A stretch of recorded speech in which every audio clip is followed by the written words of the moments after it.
got to the UEFA Cup semi-final, third in the Premier League, Champions League semi-final. I mean, what was so special about that squad?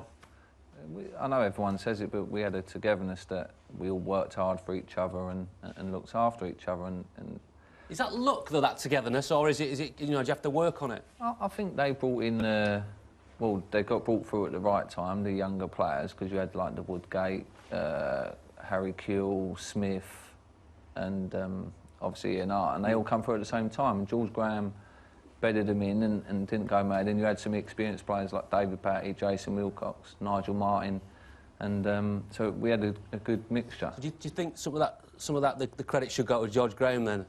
I think a lot of credit should go, because when he came, we was probably an average team, I'd say, and before he left, we was in the European Cup and a good side. He brought everyone through, like I said, and then O'Leary come and then we went on from there. Well, we were researching today, and I couldn't believe for how good a team it was that it didn't win anything. No, well, I think we was top of the league maybe in April, end of the year we finished third, and we just hit a brick wall. And I think because we was a young side, everyone said it was because of that. But yeah, like I look back, I've won one medal, and that was with probably the team that I would have least expected to win something with. But it is very different being up the top in April, and I mean, it's hard to explain to people. You know, that April, May, being at the top is scary, isn't it? Yeah. And that's what Man United have done. I think we was in Europe that year, and then it was like Sunday, Thursday, like, and it just seemed forever that season, and no, we just run out of legs, I think. It wasn't as if you took your eye off the ball, though, because we were looking at the stats, and the last 16 games of that season, I think you lost one, I think you won 12, maybe drew 3. It was... Yeah, no, I don't know what happened then. I don't know. We just hit a brick wall, but out of that team, the side we had, I felt playing in it. We went into every game thinking we're not going to lose against Man U's, the Chelsea's, but we just couldn't get there in the end. So you had that genuine belief you could have won the Champions League. Oh yeah. The Champions League. It was only. Well, we done well at home against Valencia in the semis, and then we went there, and to be fair, they was a lot better side in the second leg, but we honestly believed we took on like Barcelona, AC Milan, like we beat Milan and drew with them away. So and we had to draw with them to qualify. But was it Shevchenko missed a penalty? But I thought he's missed that on purpose because they'd rather us go through than Barcelona. Because if we drew, then we went through and Barcelona went out. So, but I'm not saying that he missed it on purpose. But that's what I thought. Playing at Barcelona was probably the best one, the Nou Camp, but we got whooped 4-0, so it wasn't very nice. But to play there, like. You almost signed for Liverpool in 2002, nearly went for 9 million. Gerard Houllier at the time said he didn't think you showed the hunger or desire required to make the move. Was he right?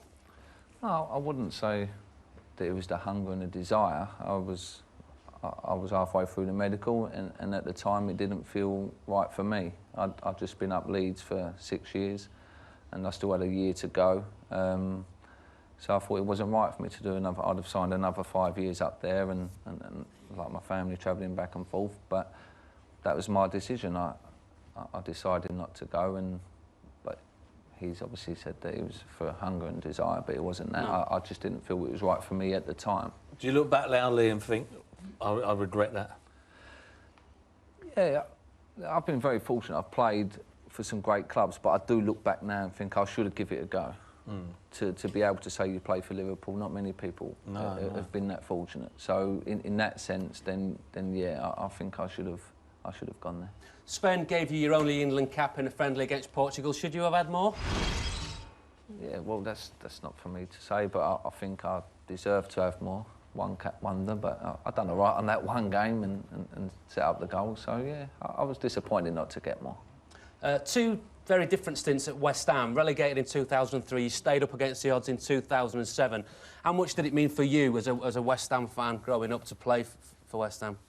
It's like every player. When you're a kid, you support a side and you want to play for them and play for your country, and you set little goals when you're a kid. And fortunately, I was fortunate enough to do both of them and to play for West Ham. Obviously, getting relegated wasn't so good, but I was able to play for them.